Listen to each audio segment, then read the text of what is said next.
Hi, and welcome to Mythic Recapped. Today, I'm going to explain an action comedy movie called Tai Chi Master. Spoilers ahead. Stay tuned and stay safe.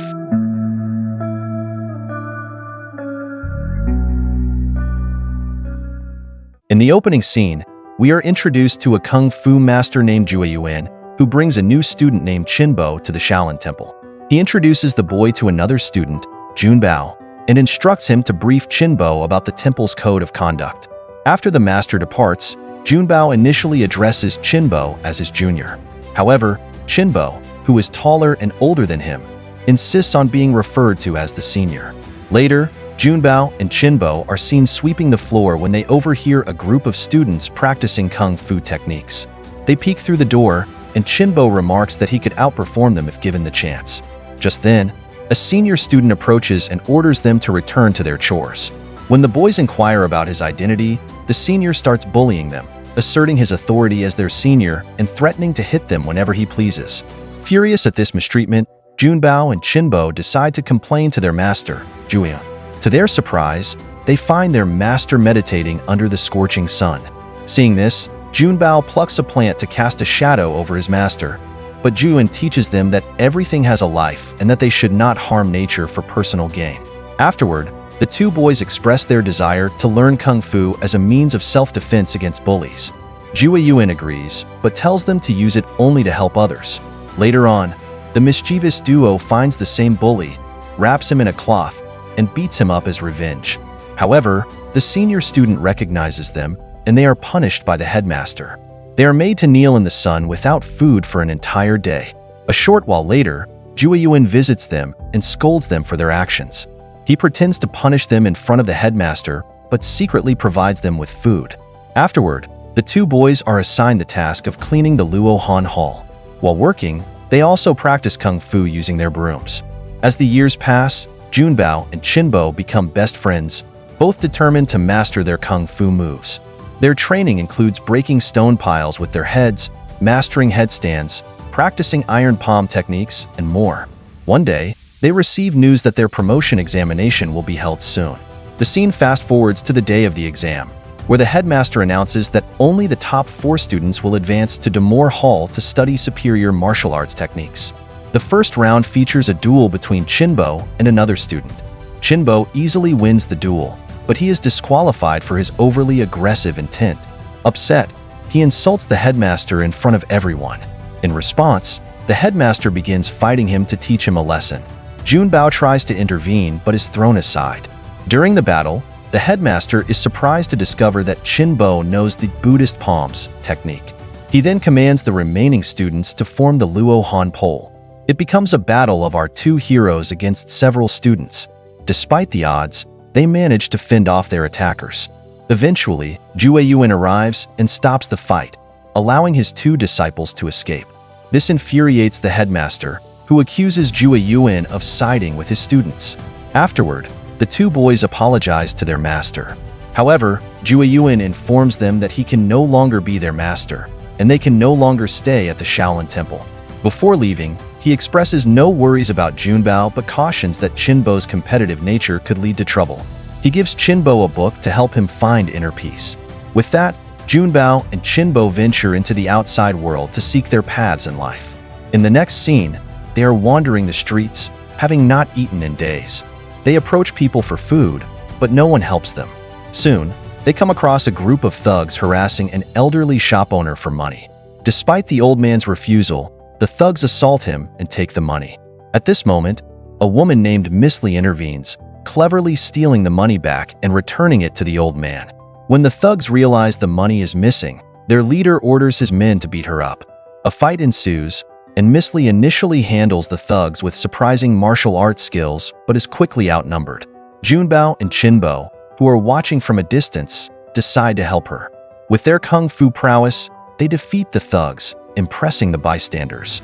However, when reinforcements arrive, the trio flees the scene, disguising themselves with wigs and altered clothing.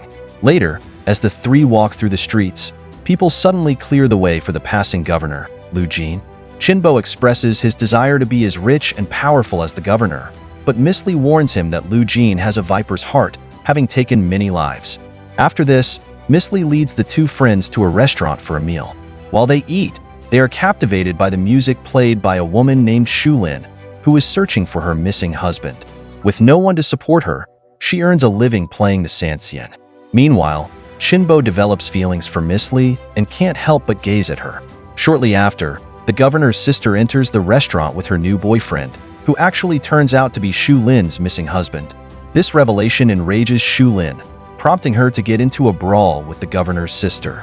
After a long battle, she gains the upper hand, but her husband, eager to please his wealthy new wife, strikes Shu Lin on the head with a stool. This prompts Junbao to step in. He takes on some of the governor's sister's bodyguards before making their escape with his group.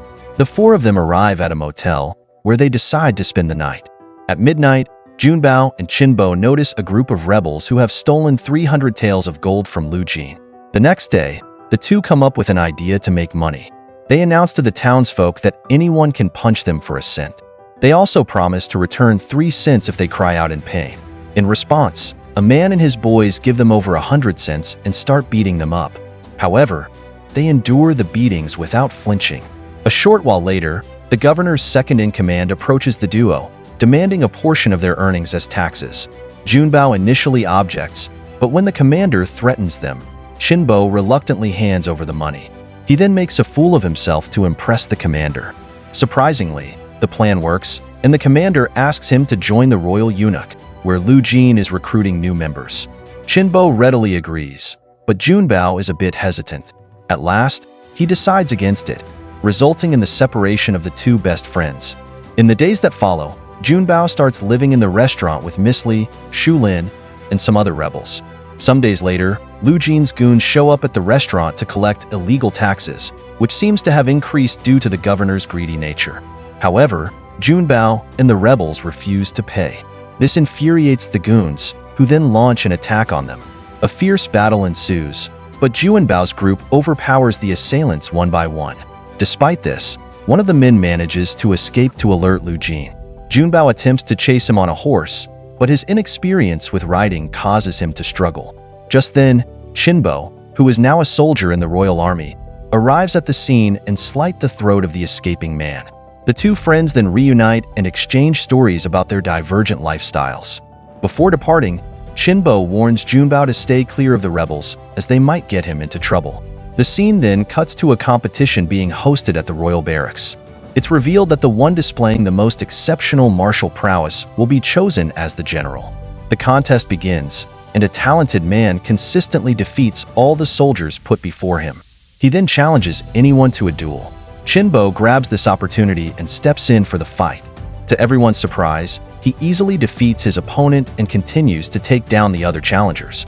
Eventually, the competition comes to an end, but it is disclosed that Qinbo has surpassed his rank, leading to his disqualification as a soldier. On the following day, Qinbo shows up at the restaurant with some shocking news. He informs Junbao and the rebels that Lu Jin has discovered the killings and has dispatched troops to apprehend them. This worries the group, prompting them to pack their belongings and immediately vacate the restaurant. However, the restaurant owner is not so lucky, as he is caught and mercilessly killed by Lu Jin. Later on, Qinbo, Junbao, and their companions resolve to assassinate Lu Jin in an effort to put an end to the ongoing conflict. Qinbo points out that the majority of the soldiers will be away for training in a couple of days, making it an opportune moment to carry out their assassination plan. 2 days later, Junbao and Shu Lin assemble the local rebels and proceed to Lu Jin's barracks. They discreetly make their way to his quarters, only to be surrounded by soldiers. Here, it is revealed that Qinbo has set up a trap against the rebels as well as his best friend, showing his loyalty towards Lu Jin. Soon, hundreds of soldiers launch an assault. The rebels try their best to fight them back, but the soldiers kill them one after another. In the midst of this commotion, Qinbo takes Miss Li into his custody as he wants her as his partner. Meanwhile, after a lengthy and brutal fight, Junbao somehow manages to escape the barracks with the other 3 rebels. In the aftermath, Qinbo's loyalty impresses Lu Jin, so he promotes him to the position of guard lieutenant. He then orders Qinbo to persuade Junbao to work for them, or else eliminate him if he refuses. Later that day, Qinbo approaches Miss Li and starts forcing himself on her. Just then, Lu Jin enters the scene and asserts that a soldier shouldn't jeopardize his career for the sake of a woman. As a result, Qinbo kills Miss Li to prove his devotion to the governor's words. Later, we learn that Xu Lin has also been held captive at the barracks. It is only a matter of hours before the evil men kill her as well. A short while later, Junbao arrives at the barracks to rescue her. As per Lu Jin's orders, Qinbo tries to convince his friend to join the royal barracks and become rich like him. However, Junbao firmly declines and expresses his profound disappointment in Qinbo, who betrayed his closest friend for the sake of money. This results in a head-on brawl between the two former best friends. For the first few minutes, they're unable to harm each other as both are equally skilled. But Junbao soon gains the upper hand and manages to free Xu Lin from captivity. The duo manages to somehow get away, but Junbao is injured in the process. After running for a while, Xu Lin brings Junbao to a safe house and provides him with medical care. Junbao's injury seems to be so serious that he starts to display signs of mental instability. Regardless, Xu Lin dedicates her day and night to his care, hopeful for his eventual recovery. In the next scene, Qinbo makes all of his soldiers practice rigorous kung fu training. He warns that those who won't comply will be terminated right away. Apart from this, he also provides Lu Jin with a report on the captured rebels and a huge amount of tax revenues collected. One day, Junbao is suddenly reminded of Master Jueyuan's teachings, so he starts reading the book about inner peace. Over time, his health improves. Within the pages of the book, he learns about the concept of a swirling ball that can deflect other objects upon impact while remaining stable. He also grasps the idea that even in stillness, there are underlying movements. These insights inspire him to create a new style of martial arts that uses soft movements to counterbalance power, speed, and strength.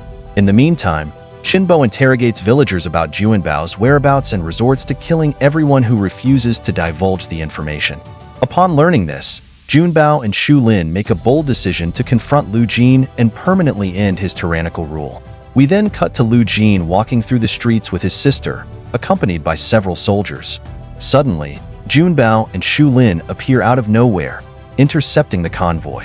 After this, Xu Lin engages in intense one-on-one combat with the Emperor, while Junbao confronts Lu Jin's sister and her bodyguards. The battle is deadly, and both sides showcase exceptional martial skills, but in the end, the good guys emerge victorious. Following this, Junbao and Xu Lin capture the governor as a hostage. They then proceed to the army camp in order to confront Qinbo. Seeing this, the soldiers attempt to intervene, but our heroes hold their swords to Lu Jin's neck, compelling them to back off. Soon after, Qinbo approaches them and engages in some trash talk. He then begins to clash with Junbao, thinking that he is still the superior fighter. However, Junbao is now fighting using an unseen style, which he calls Tai Chi. He is able to fend off all the attacks with ease. As Qinbo nears defeat, he orders his soldiers to attack Junbao. However, Lu Jin, who is still held by Xu Lin, forbids them from intervening. This angers Qinbo so much that he kills the governor to gain complete control over the troops surrounding them. But to his shock, they still refuse to obey him, as he just betrayed their leader. The troops then stand down, leaving Qinbo's fate in Junbao's hands. Now, with nowhere to go, Qinbo pleads for mercy, but Junbao ultimately finishes him off, bringing all of this to an end. In the final scene, Junbao and Xu Lin part ways, and our hero returns Qinbo's ashes to the Shaolin Temple. The movie ends as he establishes his own school in the Wudong Mountains and begins training as a Tai Chi master. Let us know your thoughts on this recap, and don't forget to subscribe for more videos like this. Turn on notifications and leave a like to support the channel. Thank you for watching.